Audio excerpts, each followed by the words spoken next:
So it says we are live. So if you're joining this episode of the New Talk, please encourage others to join the stream. This is going to be a very interesting, exciting conversation. I'm so excited about the guests we have today.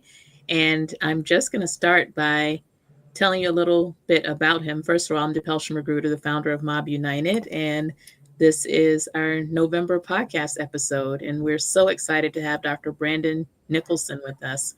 Today, I'm just going to read a little bit of his bio, then we're getting to the conversation. So, Dr. Brandon Nicholson is CEO of the Hidden Genius Project, which is an organization that trains and mentors Black male youth in technology creation, entrepreneurship, and leadership skills to transform their lives and communities. Also important. He's a visionary leader in the nonprofit sector who leads with enthusiasm. He has a remarkable track record of growing a local nonprofit in Oakland, California, to 7 cities nationally, securing and managing a $15 million annual budget by leveraging public grants, individual donations, and private sector partnerships, as well as having a global presence in the UK and Africa. I want to hear more about that. As CEO of the Hidden Genius Project, he and his team of innovators, operations, training, and curriculum experts have spearheaded initiatives that have positively impacted thousands of youth of color, particularly young Black males, in enhancing college graduation rates and opening doors to rewarding career pathways. Their innovative approach to leveraging technology and entrepreneurship has been instrumental in bridging gaps and fostering inclusive growth. Dr. Nicholson has cracked the code on motivating, engaging, and empowering Black male youth to become the next generation of leaders across industries. He continues to inspire change and empower communities, driving towards a future where education and opportunity are accessible to all. Dr. Nicholson holds a PhD in educational policy from UC Berkeley and earned a Bachelor of Arts from Princeton. His many accolades include Ron Brown Scholar, Jefferson Award winner, and Dr. Marcus Foster Education Institute Warrior for Justice honoree. Very, very impressive. Welcome to the platform, Dr. Nicholson, or shall I say Thank Brandon? you. Absolutely. Please do. And it's great to be here. Thank you. It's so great to have you here. Thank you for taking the time. I know you're very busy doing great work out in California and beyond. And I just want to start by learning a little bit more about you personally. If you don't mind sharing a little bit about your personal journey of growing up as a Black male in America. I assume you grew up in America, and what that was like, your personal journey, and perhaps even like what led to you getting into this type of work. Well, thank you for that. Yeah, certainly. I do have the great distinction of again, I grew up a young Black boy and eventually Black man in America, of course. My hometown and current residence is in Oakland, California.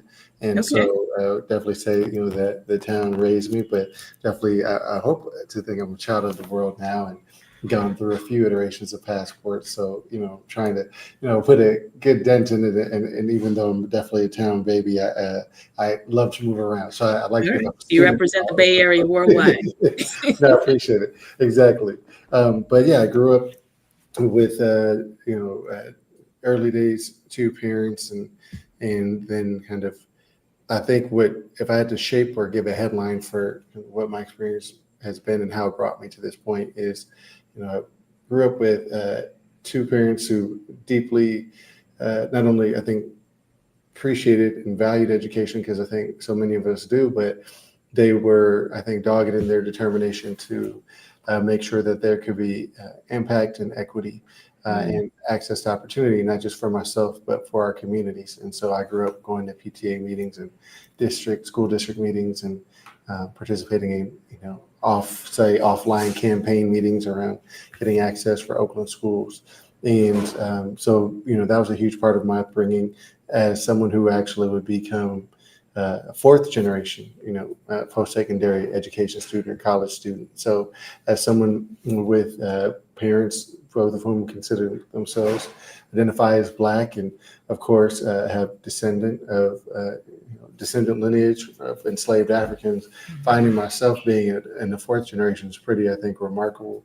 That means that, that at is, the yes. grandparent age, someone was doing something right. Right. And but what's been really important about that, right? Because I think oftentimes that could then manifest as, um, almost like birthright or, uh, you could call it even kind of a bourgeois notion of what it means to attain education, but everyone in those prior three generations took what it meant to do this extremely seriously, and nobody took it for granted or something that was afforded to us as it's certainly a right that should be available, but not something that was just meant to happen automatically. Someone was going to have to work for, and then Right. simultaneously that recognizing that not everyone gets to do this. And so then the next important kind of component of that shaped me was that my both my parents were adamant about me learning from whomever and making sure I just went to spaces in and around Oakland and anywhere else that just were comprised of different folks, different community members, understanding that I could learn from whomever. It's not what their credentials were, how many books they had read, Mm. whatever, schools they had attended, because sometimes folks didn't have those opportunities, and that didn't mean that they were not brilliant and that they had nothing to offer the world.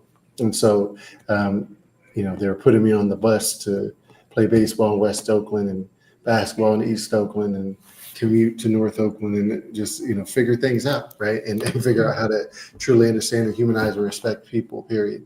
So that was Mm. always a huge part of my upbringing, not to take any of that for granted. And then thirdly, if I needed any reminder of why not to take any of that for granted, my parents ended up, separating as I was in high school. Simultaneously, in a couple of years preceding that, my mom, who had um, multiple sclerosis for at that time, roughly probably 20 years or so preceding Yeah.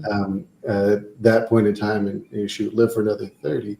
But in that particular moment, I got to, see what it would be to, have a legacy of education, higher education, even myself being someone who very much appeared to be en route to, attaining, higher education, attaining a degree. But as a freshman in high school, found myself on public assistance, right, with my Mm. mother unable to work. And so having to then appreciate what it means to have a sense of humility, right, and understand, one, that things are not guaranteed. Two, that I didn't become any less worthy of anything, that the Mhm. day we had to go on public assistance. And so having that, again, compassion, humility, empathy for communities who may find themselves needing support. And so that's critical in a moment like today, certainly. But then finally, just then being committed to saying, well, how do you improve these systems and these circumstances so that more and more folks, certainly in our communities, but really across the country, across communities, can experience wholeness, wellness, abundance, can thrive, and can bring the best of their potential to bear. And so for me, just having all that at my foundation, then I had a great opportunity to attend Oakland Unified School District schools through eighth grade, and then attend a prep school in Marin County. So commuting to Marin County from Oakland every day, but the place that's on the other side of the Golden Gate Bridge, if you will, from San Francisco, one of the wealthiest counties in the country. And getting to a prep school where I was so fortunate to be afforded full aid at a school called Marin Academy, and have this great opportunity, but not being so impressed by my peers, great friends, including to this day great friends, but nothing was so impressive about them such that they did not deserve, or excuse me, they deserved access to greater educational opportunity experience than Right. anyone left behind, whether that cuts Mhm. along class lines, racial, ethnic lines, gender lines, religion, whatever it may be. And so what that told me is, well, we probably need some stronger systems than with stronger safety nets and stronger access and opportunity and stronger resources, so that folks can have an opportunity to have a more enriching experience in their lives and not just be beholden to the luck of the draw. Right, I got lucky. Mhm. Everyone who was born in Marin County and had more resources than folks in Alameda County, even in wealthier parts of Alameda County, right? They just spent more in that county. Mhm. They all got lucky. None of us did anything. We just happened to be, that's where the egg was fertilized, and here we Right. are. And so there had to be more to that, and that definitely drove my path forward. And I, then determined to study public policy in undergraduate and also in graduate school, and make education my focus in both instances, and try and go from there. Well, that's an amazing story. You have like such a strong foundation and such a rich and somewhat complex foundation too. Your story took a lot of twists and turns, and it sounds like your family really instilled in you some strong core values around valuing education, civic engagement, respect for individuals and the humanity of all people. You learn humility along the way. So much there. So thank you so much for sharing that, because it really helps us to understand who you are. I want to pick up from kind of where you left off. You ended up going to undergrad at Princeton, which is very impressive, not an easy thing to do. So maybe start off there and take me from Princeton to what you did afterwards after grad school, and weave your way to how you become the CEO of the Hidden Genius Project. Then we'll talk about what that is.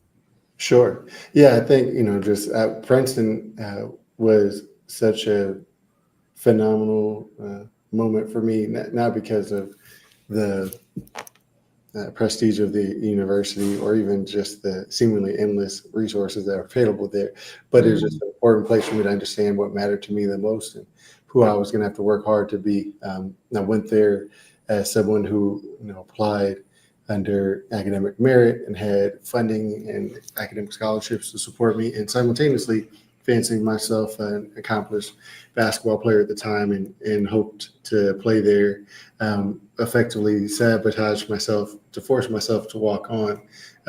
It's a longer story than we probably have what? time for. Okay, yeah, I have to hear Because, that story.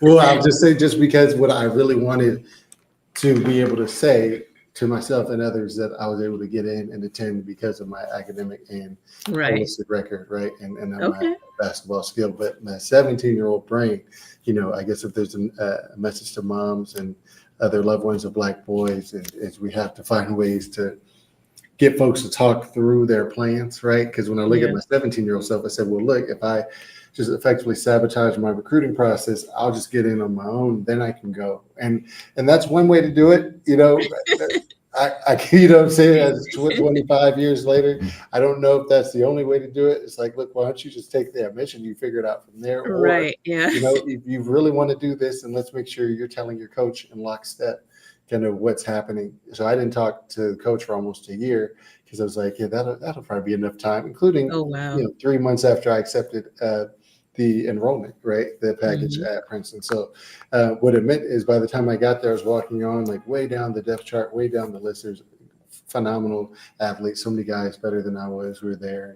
Um, I had to really decide, I'm here for school. That's why I came. That's what I wanted. Hmm. And if I'm going to be good at both these things, it's probably going to be really hard, which was hard for me to say to myself, because I'm a notorious multitasker who believes there's no limitations on what I can achieve. I'm like, if I really want to be great, am I going Amen. to be able to get the most out of both experiences? And part of that was recognizing that I had these resources invested in me for academic purposes at Princeton. Hmm. I became also notorious for someone who I could probably count on one hand the number of assignments over a course of 4 years that I did not read for any of my classes combined, right? Like, it was like, if I'm gonna be here, I'm gonna read every book, every article, do every something, like that's what I'm Oh, here to wow. do. Yeah. And so, that's for me, it was like, could I do that? Right. It's one thing to like Hmm. make the grade or get by but I wanted to excel, and I wanted to figure out how to get to what I would do next. And so, following my freshman year at Princeton, on my way home, and the airplane on the way home, I wrote my application for the then Woodrow Wilson School of Public and International Affairs. Now it's the Princeton School of Public and International Affairs. And Hmm. but Woodrow Wilson was the same guy back then, as it turns out. So I Right. still make sure I say that out loud, because that was a choice.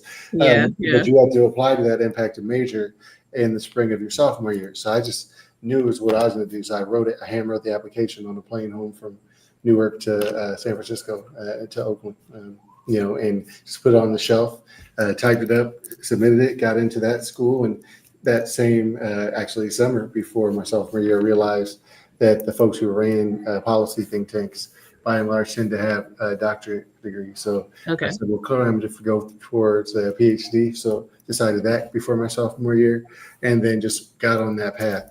But the thing that made it all possible was my friends, family, faculty, folks who supported, and then there's so many staff that helped me, particularly in the area of community service. I needed to find a new identity.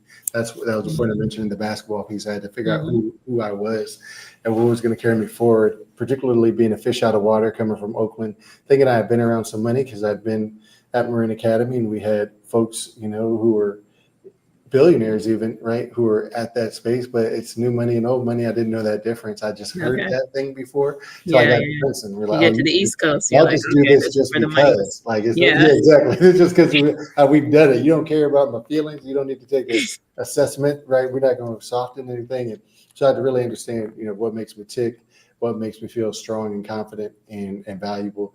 And it turned Mhm. out service did. So whether it's, Okay. on campus and our Black Student Union or Black Men's Awareness Group, whether it's a student-driven service organization that was doing work in Princeton Township and Trenton and surrounding areas for communities, particularly communities that have, fewer resources available to them.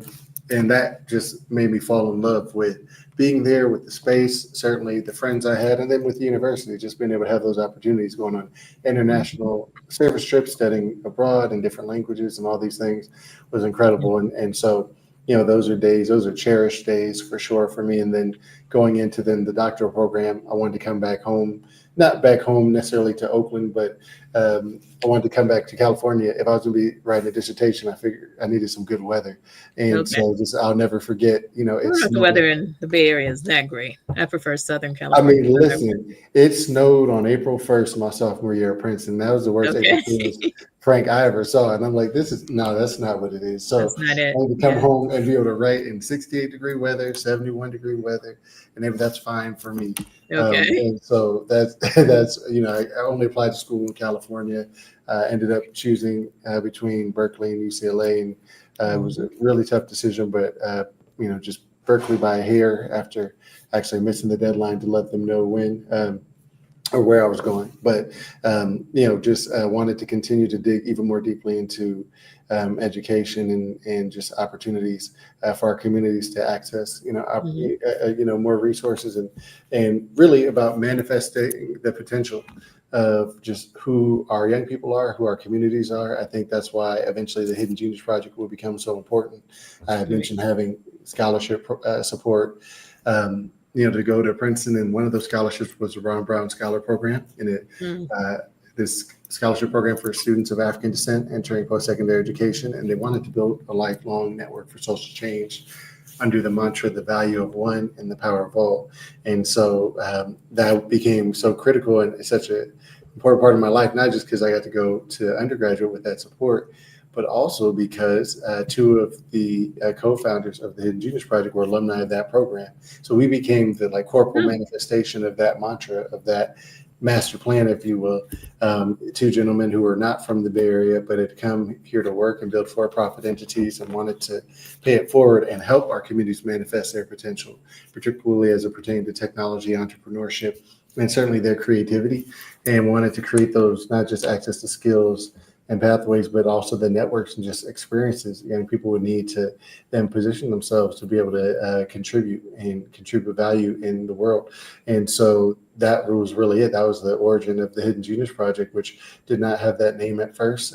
It was going to can I just stop for me? So eventually be you called. finish Oh your yeah, PhD yeah. and then you start the Hidden Genius Project right after, or was there a Correct. chapter before? No, Oh, okay. I finished my PhD, and then I actually this was coming through the Great Recession. Hmm. So Got what year are we I in now? know. Yeah, so that's 2009, 2010. So I technically Okay. finished in 2010, but started looking for work in '09 before I Hmm. finished. Hmm. And just have never been great at going after jobs, apparently. And so Yeah. just Well, that landed. was also a horrible time. I 2009 wasn't the was a big easiest time, correct. economic bust. Yeah. That's right. That's right. And so I backed my way into a role in something called research and evaluation with a firm Hmm. based in Oakland that was actually studying social programs, a firm called Social Policy Research Associates, studying social programs put on by the government, significant major foundations, national, statewide, local, et cetera, and helped me understand even further kind of data, policy analysis, research, and I got to spend a lot of time around social programs and so community program directors, which is how I knew I didn't want to be one, but I knew I really wanted to make an impact on the world. But those individuals seemed highly stressed out, and so maybe it wasn't Yeah. going to be as fun. So I was trying to figure out what would it take for me to be able to be in a position to have an impact and take some of the best of my ideas and bring them to bear for our communities, all without being overly run down or stressed by this whole premise. And so I tried for all sorts of jobs after being at social policy research for at minimum 3 years. I would be there eventually for 5 years, but all these jobs where I could potentially have more of an applied impact because I really enjoyed my time in research and evaluation, but nobody was paying me to think. Nobody wanted my ideas. So I wanted Right. to, think about, was it tech or policy roles, whatever it might be. Just everybody said no. But simultaneously, the Hidden Genius Project was starting up in 2012 as a volunteer-driven organization. And Okay. those two buddies from my scholarship program were going to be kind of leading the charge. So they asked if I could volunteer, helping to build assessments and build some of the like educational design and make some connections with some of the networks I had growing up in the Bay Area and growing up in Oakland and the East Bay. And so I was Mhm. just supporting from afar for the first 2.5 years of our existence, constantly, again, getting no's from these jobs, not wanting to run the Hidden Genius Project or any nonprofit or community-based organization. Mhm. And then eventually sat down and met with those two buddies of mine who were co-founders. They had brought in other co-founders and phenomenal volunteers and leaders who had really made it what it was by volunteering in the classroom every day. And, we had spent our first 2.5 years working with Black boys and young men who really probably had no business coming to be with us. So shout out to the moms of those Black boys because we didn't Mhm. have most of the infrastructure or budget or funding or anything we needed, probably no idea doing it. But we had always a great belief in the potential for our young people and a great vision for just what our young people could achieve. And so, as I was And that's transitioning the from most this important idea of, part, oh, right? go Like ahead. you had the heart, you had the Yes, vision, you had the will, and you had that's it. yourselves. I mean, you That's it. yourselves are brilliant Black men, and that's worth more than any infrastructure or, It turns out it's worth a lot. Yes, yeah, it's worth a whole lot. as we found out. And Yeah. so, we, again, in 2012 was born the Hidden Genius Project. It would be basically until the end of 2014 when I would Mhm. come on and become the first staff person, Okay. and considered it kind of co-founder in that way. But yeah, thus was born this organization that would have a mission, excuse me, to train and mentor Black male youth in technology creation, entrepreneurship, and leadership skills to transform their lives and communities. And in that first program we ever did, it was an intensive program. The irony of it was we wanted to work, intensively with these Black boys and young men in a cohort-based environment. But the Mhm. irony being we didn't have a staff, as I mentioned, resources, or really any idea what we're doing. But it would turn out to be perhaps the most intensive program of its kind, Mhm. taking young men for now it's 15 months, 800 hours, but it was even longer back then. But the Really? beauty of it, to your point, us having us is folks who were teaching, they would actually, most of them almost exclusively were working full time doing something else.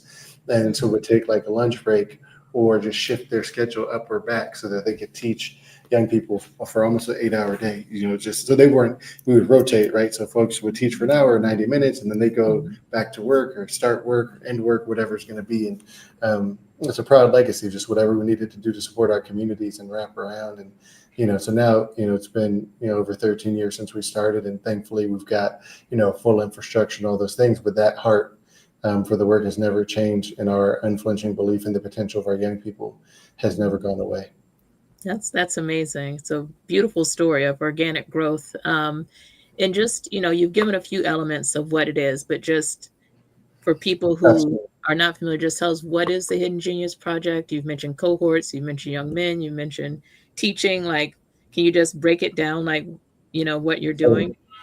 of course. Hmm. So the Hidden Genius Project, we were founded in Oakland, California in 2012 with a mission to train and mentor Black male youth in technology creation, entrepreneurship, and leadership skills to transform their lives and communities. So if Hmm. we Is that start your with mission their statement? life, I guess the official. that's it. We Okay, always have to know you it. have it Yes, down. that would You be have it. memorized. And our Yeah. staff and our geniuses, as we call them, our core participants in that core intensive program, they have it Hmm. memorized as well, or are expected to, and we're always here to quiz them. So, Okay. but we developed that program in 2012 as a space for Black boys and young men to come together in networks of fellowship, of again, contributing value, learning, but really building whatever's on their mind, centering on their passions, bringing their visions to bear in ways that we knew would have phenomenal implications for our communities Hmm. and our society writ large.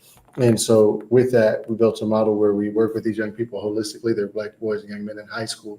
So getting them at the time where they're the funnest to be around, somewhere between 13 and 14 to about 17.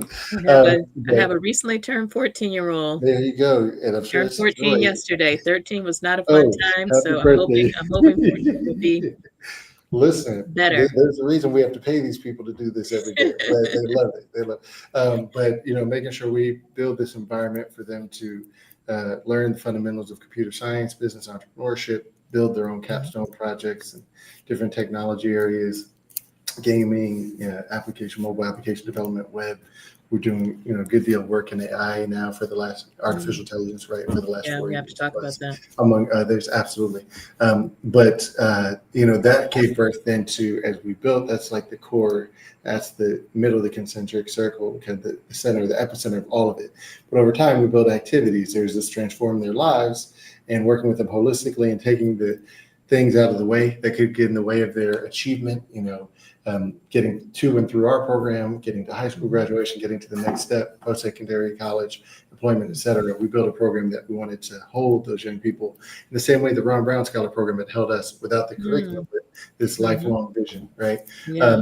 Simultaneously doing that allowed us to then create programming more broadly. So there's the transform their lives in our mission statement, but and communities. And as it turns out, our young people also are brilliant at paying it forward.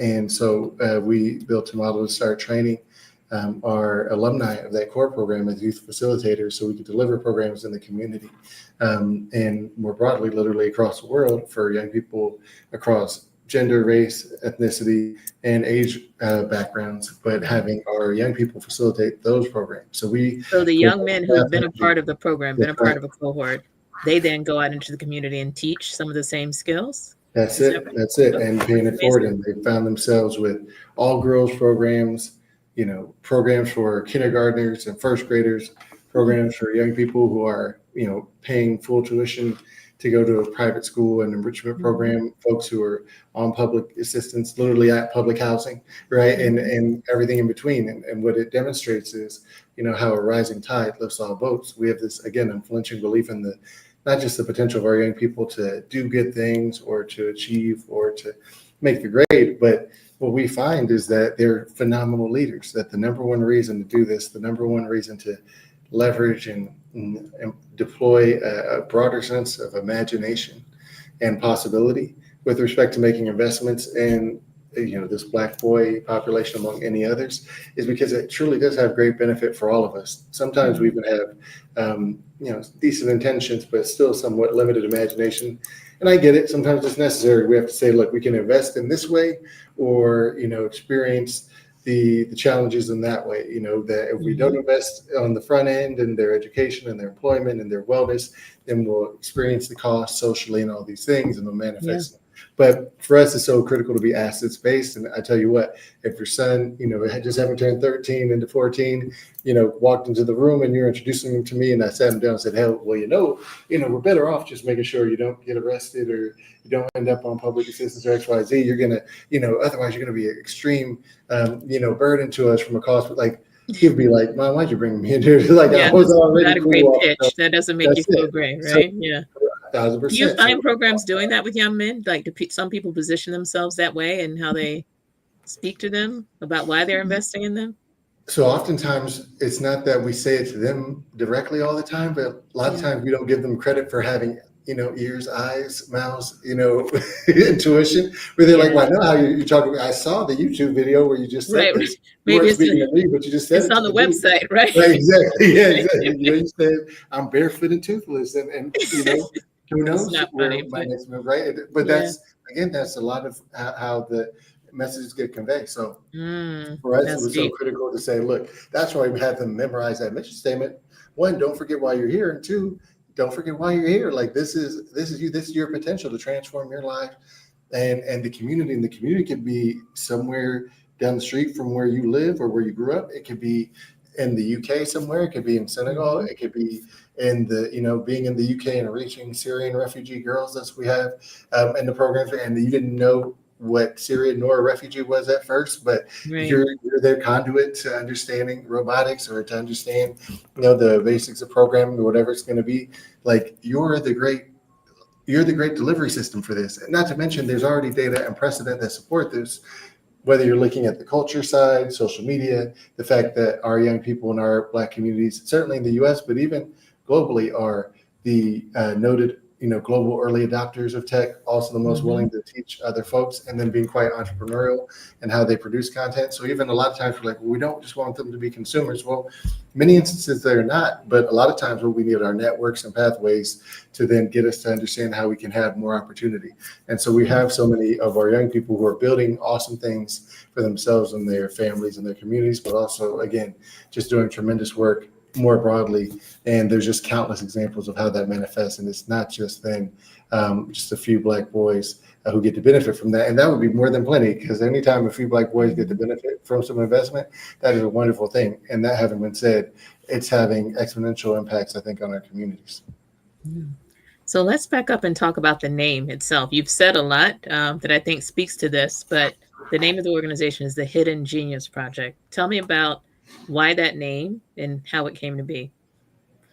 Yeah, I think it was ultimately meant to be a composite of just the different themes. It really came from our core group of founding group, and I had nothing to do with it, just to be completely honest. But That's okay. They're not here. fundamentally, You can take credit. I'm just kidding.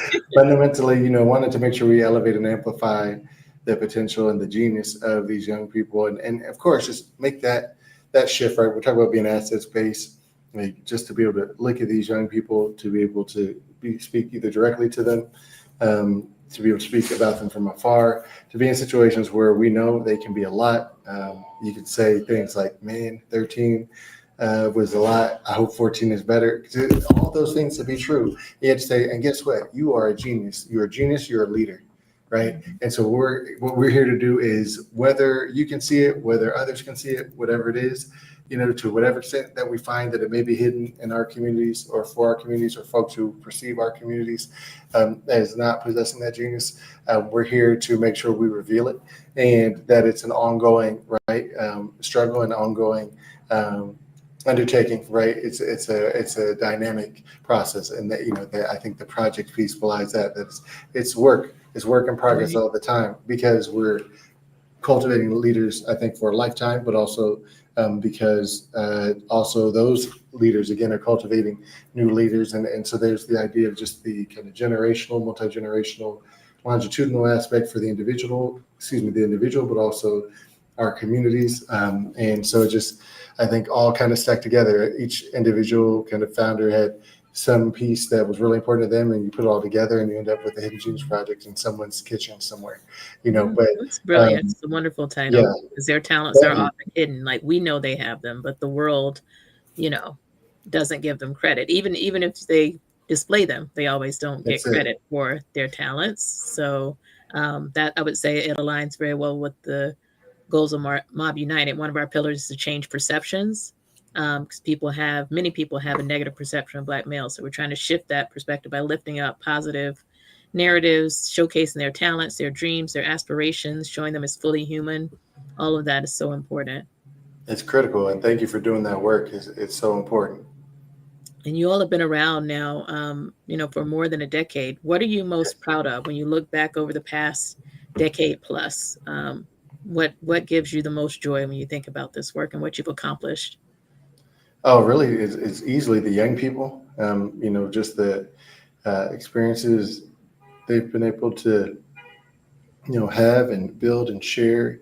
We've had, just, basically 99% high school graduation for our cohorts. Hmm. Folks coming through, and still to this day in north of, depending on the year, 80, 85, 90% enrollment post-secondary education. But those are just, some of the indicators. But again, when we think about this idea that we've reached over 15,000 young people all Wow. over the world, 14,000 plus of those young people have been reached through programming facilitated primarily by alumni of our program, right? Okay. So, we've been able to live that, to walk our talk. Um, on top of that, we've got just gosh, right now, I think a minimum 10 of our alumni are full-time on our staff as some form of educator for our young people on salary. We have alumni supporting other young people and alumni of our program to kind of reach their goals. So we have, again, that cascading mentorship So and alumni would come back to actually work with the organization? that's it. And then at any point in time, we have, 120, 130 plus who are working with us part-time and seasonally and teaching here, facilitating there. And that's been incredible to see. And, I think I probably made a mistake and, gave you an outdated description because we now have a presence in 9 different cities, around the country. In Oakland, where we started, Richmond, California, we went next, and then Los Angeles and Long Beach, California, Detroit, Chicago, Atlanta, Baltimore, and Philadelphia. And it's just amazing just to be able to collaborate with communities in each of those cities and just to see how brilliant our young people are. It's so proud to be able to be part of an organization that gets to amplify and elevate the brilliance that these young people have in these different cities. We're not bringing any of that to them. We're not, bringing any sort of religion or kind of new sauce that all of a sudden makes them, intelligent and dynamic and thinking about problems in the world that they want to solve. Like, this is also always there. We're trying to create a platform for them to make it all manifest and collaborate and work with folks who've been doing this for generations to make sure it can happen. And so we're really proud of that. And tell me, that's amazing growth and expansion. Tell me about how you decide which cities to go into next, and if someone is watching this or listening and wants to bring the Hidden Genius Project to their city, like what would the process be, or what would you need to evaluate in deciding whether to do that? Sure. Well, first and foremost, we want to be someplace where there's a need, where there's energy around our Black male youth, of course. So that means you got to have some Black male youth in that city. We start, of course, with some, fairly Black cities. But as it turns out, there's proportion, there's volume. So, some cities are, 25% or less, comprised of 25% or fewer, Black residents, but they may be very big cities that have Right. dozens of thousands, if not hundreds of thousands of Black residents, right? You may have some cities that are almost 95, 98, whatever percent Black, and those are great places to be. So we're weighing all that together, weighing where our relationships and partnerships are.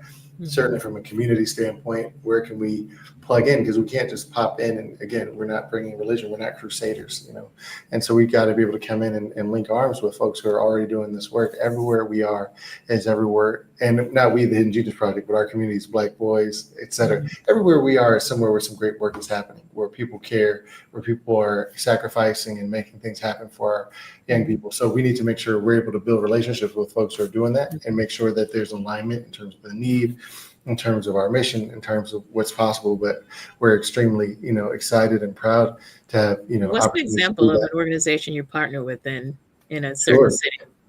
Yeah, I mean, even in Richmond, California, right up the road, it started with the Rise Youth Center, or even in Oakland, an organization that's there for young people, cross backgrounds in the community, transition age youth, teens, among so many others. They're doing great work in, holistic wellness and, art and culture, even workforce. Even here in Oakland, we needed the OCUR organization, the Brotherhood of Elders Network, these organizations that can help stand us up, help us find places to put our programming. If we look at, Detroit, the Boys and Girls Club of Southeast Michigan, being a great home and host for us. And, so many others down the line, just in every city. And so it's got to start there. And then you hope that some of our funder relationships, we got to have the funding there to support it, but also that the, kind of business partner, corporate partner relationships, some of those travel. So you have ways to kind of take a volunteer base that you may have in this area. For example, we have companies that are in almost all the cities where we are. And so we have the opportunity to then deploy and mobilize volunteers, donations, et cetera. And then, of course, we've got to be able to fund it. And of course, we need to make sure people understand that what we're doing is beneficial, not just to the Black boys in our communities, but really to our communities writ large. And that's become a really important theme in 2025, right? We need to make sure that, what we're doing is viewed as, compliant, legal, above board. And, we understand that in certain moments, we're going to have to find more creative ways to sustain our work and resource our work and really build our resources out from within. So that all goes into understanding, can we go to a place? Can we make sure we have the infrastructure centrally to support that sort of growth and make sure we can be effective and successful? And so anybody who's interested, if we've got great relationships, great kind of partnership stakeholders across different sectors that will be able to show up and continue to support our communities, and certainly Black boys among others in our communities. And then, of course, if that funding is there, then we've got a solid shot. But there's a list of 60 to 70 cities we'd love to be in, right, at any point in time. So we want to make sure that as many young people get access to impact and opportunity, resources, skills, experiences, networks as possible. We don't view this as an exercise of manifest destiny where we just want to scale and build and grow for scale's sake. And yet we see a lot of potential, right? We see a lot of great experiences among our young people, again, who are paying it forward as soon as they reach their alumni status. And we want to make that happen wherever we can. Yeah, that's wonderful. And the need is so great, especially right now. Like, we really have to focus on investing in ourselves and our communities and banding together. So I love your approach of, partnering with people who are already committed to doing the work and already committed in serving this population. When you think about the future, what's your dream for the future of the Hidden Genius Project?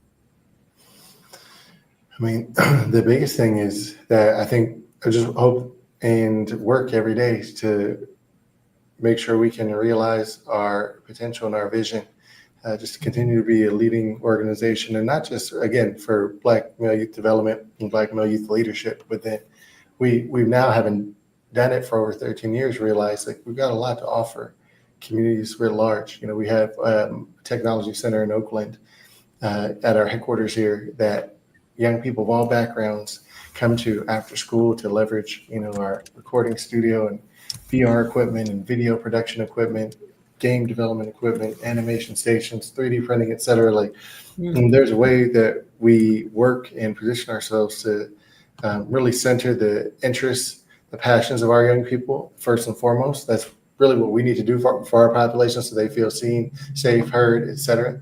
But simultaneously, we recognize it imposes a lot of value for youth spaces. Again, worldwide, we've gotten to see it. So I think my dream is to make sure we can continue to build and expand the array of communities where we're reaching certainly our Black boys and young men, but obviously as well where that Black male youth leadership is creating and facilitating opportunity for communities across the board. And we've done so much there. We want to be in a position to do work around, sharing our content curricula, be that through licensing or technical assistance and training, sharing the best of what we do in different ways, in addition to direct service. And our dream is that that's a way that we really create more and more humanistic and effective experiences for our young people, so they feel excited and that they fit and that they matter.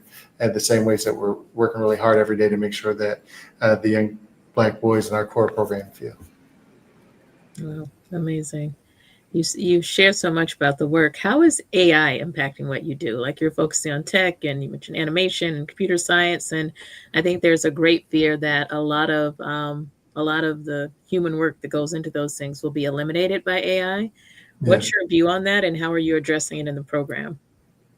So, for us, we've been delivering some form of AI programming since the summer of 2021. So even preceding, the big Gen AI push and boom in late 22. It's so important at all times, just in life, that we leverage. I want to make sure I invoke Dr. Ruha Benjamin, a current professor at Princeton, who does great work and scholarship and discussion around the impacts of technology, among so many other things, in our communities and among how we navigate the pursuit of justice in the world. But she encourages us to leverage and anchor in, a really important AI, perhaps the most important of all, our ancestral intelligence, right? Our common sense and sustainable practices and intelligence that have got us to this point over the years. Recognize that at any point in time, there's going to be tools and technologies and manifestations or applications therein, right, that have an impact. And yet it's going to require us to anchor in our humanity and our communities, and just apply and leverage the best of what we've done for years in time without beginning, and that's across whatever culture, background, nationality, race, etc. And so I think we want to start there with our young people, make sure they understand what this space is, certainly in its current iterations, but also how that will continue to evolve and manifest. And then making sure they understand their agency, where they need to certainly take care of themselves, protect themselves, their communities, but also where they can actually have an impact on the technology, how it's built, how it's shaped. Understand more and more, ask more and more questions. It's changing every day. Um, of course, you asked about, increasing kind of spectrum of automation. Does that require less of a need for human beings to do things? I think we saw similar dynamics at certain points with other automation moments, right? We used to have people actually operate our elevators all over the place. They don't. And we didn't tell those people to stop thinking about work or thinking about how to contribute value to the world, right? That would be a significant kind of human and emotional intelligence miss, to then start crafting a narrative where all of a sudden AI is going to take away the need for people to work. Not to mention, we haven't gotten to see too much of that AI yet. We've gotten to see but this much of what the technical potential is. It's this broad. And yet when we see it every day, what we're not seeing is something that's flawless, something that makes us feel good all the time, something that doesn't pose any kind of undue risks and harms. We're seeing, and as it turns out, yeah, human beings do that too, right? And so we've got to figure out, like, what's the balance? What sort of, at any point in time, we're working with our young people, we're trying to think through, even before we start touching the computer, like, let's talk through the ethics, the responsibility we have, the security, the safety, the governance questions, and like, what are our responsibilities here? How much of this should we give up? How much of our human agency or human fingerprint should we give up? And so what we want to make sure is our young people always understand the fundamentals. There was never a moment where we said, well, because Microsoft Word and type, you should stop writing, right? Because they can spell correct, you've got to stop learning what the actual syntax Yeah. or etymology. Well, I worry about that. Yeah. Right. And Mhm. it's like, you've got great dancers out there. Nobody ever said, I've never seen any dances like this. Why don't you just do this dance and never learn the fundamentals of movement or flexibility, right? Mhm. It's almost a weird and bizarre articulation that we've been willing to adopt this time, because we've got some really impressive signals of like, oh, what could certain AI tools do? And you're like, well, we could do this. It could probably do everything. Well, we got a few more steps along the way. This is not the time for our communities to say, well, there's just no point in learning any of this stuff. Let's just leave it to the experts, particularly when the experts aren't demonstrating for us overwhelming degrees of, again, emotional intelligence, of even at times, right, kind of effective or sustainable technological implementation and application. Yes. So at that point, it just shows our communities that there's really limitless opportunity. There's a lot of work to do. There's a lot of advocacy that has to take place every day to make sure our communities are secure. We've got to worry about data privacy around the sustainability impacts, environmental impacts of data centers, where they're put, whose communities they're put in, impacts on freshwater supplies and all these things. And yet none of those is a reason not to connect with the young person and say, here's the basics. Here, let's start at A. And what you're looking at is probably closer to J. And nobody knows where Z is. So why don't we inspire you and have you ask as many questions as you can to push us closer and closer to Z along the way. Let's see how far you get us next to what everyone else is doing. Well, I think I heard you shift AI from being artificial intelligence to using our ancestral intelligence. Absolutely. It's gotten Yeah. us pretty far, as Yeah. it turns out. And it's been, I think, far more sustainable than some of the current iterations we see, right? Yeah. And to continue to innovate. There's so much innovation that can happen with these tools if we apply our Absolutely. knowledge. So I just want to ask you two more questions. First, I want to ask, how can we support you? Like, how can people support the Hidden Genius Project? And what do you need? Well, uh, we always need, we need an ever greater community of folks. First and foremost, I think if you are listening or watching, and you hear and believe in our mission, and just anything that kind of strikes you or inspires you or moves you, will cause you then to share with someone else. Like, Mhm. first and foremost, I think we have to just have a great ancestral intelligence driven grassroots movement, right? Of just what it Right. means to, Yes. because we need partners, right? We need families and young people to know about us wherever we might be. You may know somebody in the cities where we already are, or you may be in a place where you hope we come, and that may be the difference, right? And how do young people find you if someone is in one of those Of cities? course, How would their son get certainly connected? we always start with our website because we have plenty of Okay. information there. So, And what's the website? I'm just going to post it here. hiddengeniusproject.org. The Sure, Hidden Genius, yeah, you can always, the Hidden Genius Project.org. yeah, and you Yes, can the Hidden. certainly always find us on your search engine at Okay. Hidden Genius Pro on Instagram, on X, we're on LinkedIn, TikTok, etc., Snapchat. But on top of that, we want to make sure that folks are just, there are going to be so many entities that are critical for us being in any community for us to have success. So some of you may be tied into folks at school districts, at faith-based organizations, at small startups, at major companies.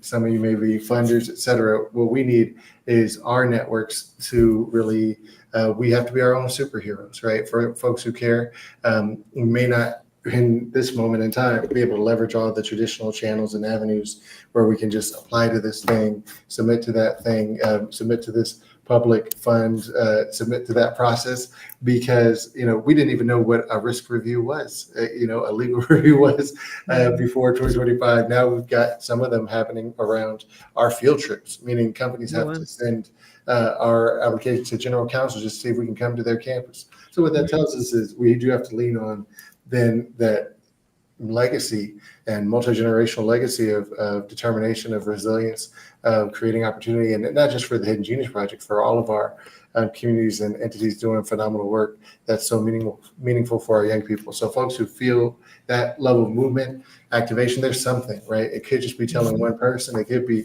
making an introduction on our behalf. It could be, of course, pressing send on the largest wire transfer we've ever seen. You never know. But what I sure. Why not? promise is all of it matters. We'll hope for that one. It all comes together and it coincides to create impact. Wonderful. I'm going to just plug up my computer so it's going to die soon, but I didn't plan for that. But I have one more question for you that is more about your personal journey. So just stand by. Sorry, folks, technical difficulties. I don't want to suddenly disappear. So I just noticed my battery was low. So my last question, and then you can feel free to share anything you want to share in closing, is I want to go back to where you started on your personal journey. And I was really moved by the way you described kind of how you navigated in your early years and how you kind of sabotaged your basketball career to focus on academics, and then discovered this love of service and public policy. And we are an organization of moms and families, and I just want to know, like, from your perspective as still pretty young Black men, like, what can we do as moms, as parents, to support our sons in self-discovery, in finding their own way and finding their path? Because it's really hard to know as a parent, and now I know you are a parent as well, like, to know how much you should try to shape their futures and direct where you want them to go, which is what we'd all like to do. Just follow this plan. I know what you should do. That doesn't work. Versus leaving some space for them to become who they already are. Like, how do you think about that in your work and as a parent and as a person who was able to go on this journey of self-discovery? What advice would you give to parents on how we can best help our sons to reveal their hidden genius, to become who they're meant to be, to reach their full potential and all that they were meant to be in their purpose on this earth? It's a big question. No, I greatly appreciate that question. And truly, it's probably the question that drives who I am and even who I am in this work. Because my mom was so painfully honest, particularly as someone who, again, had multiple sclerosis before I was even born. So she didn't know how long she would be around. And so she took the tack of, I got to tell you everything. Sometimes, but I got to tell you what it is. And I got to be honest that way. That helped me understand her perspective. Then I had my dad, who was a tremendous cheerleader and challenged me to be great. Just even from an early age, if he had to take a business trip, he'd hand me the atlas. This is obviously, this predates the GPS days. And, even sometimes if I didn't ride with him, but if I got to ride with him, we got to go, he'd say, look, you're going to chart the path on this atlas, this map. And we're just going to say, we're going to go where you say. Oh, wow. And who knows? In retrospect, I do need to ask him, like, if he audited, how many times we took the actual best route, what proportion of the time was that? But that was a great way to start because it taught me on one end, I'm hearing and the as many instances. And when I say honest, my mom was also telling me about her own flaws, right? Like, just so I Mhm. never had to like deify or iconize or icon, like these two people who were so important in my life. I just Mhm. got to see them as individuals. So if things weren't going great for me, it didn't mean I wasn't living up to who they were or their expectations, right? I was just going through things that were tough, just like they went through things that were tough. So I think that was Mhm. critical. The next part I think was, as they were my cheerleaders, as they were kind of keeping it 100 with me, they were also making sure I was around other people who cared and could convey those messages. I think with our young people, particularly as they reach adolescence, we're craving independence, right? So no matter what the thing is, and I could, again, if we have more time, I could run down all these examples of, virtuous things I do in my life, probably because my parents laid that foundation, but I associate the lesson with someone else. That's actually okay. It drives us crazy because we're like, I told you that. I said that. We're Right. like, Yeah. no, Didn't Mom, stick you when don't you said it understand. though. So so told me I should apply to school. It's like, bro, I've been telling you that for 5 years, but that's what it is. We're seeking independence. We don't want to be, mom's little boy anymore. We don't want to be dad's little girl, whatever it's going to be. Mhm. So then we need our networks. We have to build networks of caring mentors, older, young people, adults, et cetera, who are reinforcing those notions, Mhm. helping, so we need cheerleaders who are going to come from outside the home. We need folks who are going to be honest from outside the home, but going to, again, not in ways we're being all willy nilly. We don't know who's, raising or grooming our children, but more about, we have to be able to reinforce those messages because that's what our coaches are doing. That's what our, piano teacher and Mhm. band leaders are doing. That's what our art instructors are doing and our favorite history teachers, right? They're in those moments believing in us or serving as that, that reflection of, yeah, it's hard to keep growing up. We're going to make mistakes, but let's figure out who you want to be. And then, yeah, we can't wring our hands about our view of the world relative to what's going to be the view of our children's world, or our children's view of the world, because so many things change. So whatever we were sure 7 years ago we want our young people to grow up one day and do, you just got done saying that there's no shortage of editorials, op-eds, news articles saying half those things may not exist next year. Right. And that may be true or not, but we've got to be able to actually help our young people anchor in their passion. It turns out I learned, one of the things I learned in Berlin is the passion is the privilege, right? Whether it's, whether that's the right thing or not, going to Marine Mhm. Academy, those young people always had their passion supported, right? They'd be this high up the ground and love sports and basketball. So their families wouldn't say, yeah, you're going to be a pro basketball player, but damn, if they didn't put them in camp all the way up until the time they realized they weren't going to make it. But what else did they do? They put them in, networks around sports agents and Mhm. people who write about sports and people who build technology for sports. So like, yeah, you're going to have a pro sports group. We're going to drive your passion forward, right? It just may not be exactly how either of us envisions it, but we're going to never say, hey, look, what you love and what gets you excited, what gets you jumping out of bed is great, but you've got a better chance being an insurance adjuster. So we're just going to send you to actuarial camp, right, every year. It's Mhm. like that's the way to lose a young person, particularly once they become, and as soon as they can get anything close to independent and their own kind of drive, then yes, you're not going to have them around trusting you anymore. But if we can show them as many things as possible and show them how so many of these things relate, interlock, and then how many of these skills become transferable, they'll find their ways to opportunity because we all have to, as human beings who then emerge into adults, we all have to find a way. But if we have a great foundation with folks who are showing us that if we don't know right away, if we don't get it right away, that's actually part of the journey. Mhm. But also still challenge us and hold us accountable and cheerlead like, yeah, you're going to have to chart this route on this map. We got to get there, and it probably needs to take less than 3 hours because it's not supposed to take that long. But I also believe in you and I trust you, and we're going to go for it. Like now, it's on Mhm. you to take it seriously and on you to Mhm. figure out, like, all right, I got to get this right and ask questions and do all that. These are all things that I think help us then have, well-adjusted young people. But there's a lot of hurt, pain, mistakes along the way. That's just part of what it is to be human. And if we, I think, try and mitigate all that or get in the way of it all, that seems to be a bit of a fool's errand. Yeah. Thank you so much. That was beautiful. First of all, kids have no idea what you're talking about when you say the map and the atlas. but That's it. we That's should we'll pull one out, it. you know. But Yes. thank you so much for all of your insights and all of the amazing, amazing work you're doing with the Genius Project. It sounds like a wonderful program. And I'm, as you know, strategizing, trying to think of how we can get this to New York, and who would be a good partner. Well, never threaten us with a good time. If you know Yeah, some people, I'm please going to let think us know. about it So for sure. For sure. Is there anything else you'd like to say in closing? I think, just extremely grateful, over the years for the network, certainly our team, anyone who's ever worked with us, volunteered with us, sometimes both, right? And just every community that's really poured into us, invested in us, believed in the work of us, and then certainly our young people by extension, because it's hard, right? It's hard to do this work. It's hard to keep it going.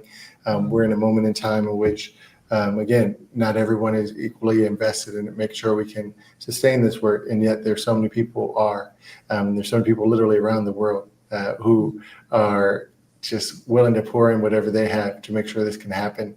A number of those folks are, within our walls as our staff who fight and scratch and claw every day for the benefit of our young people, their communities of the world. And so just extremely grateful. And if there are folks who are, again, looking to make an impact, feeling helpless and hopeless, I invite you to check out our stuff for sure. Check out our stories about our young people. Yes. Support us, Yes. reach out. We've got activities, follow us on social. You'll see where we're doing programming in the cities where we are.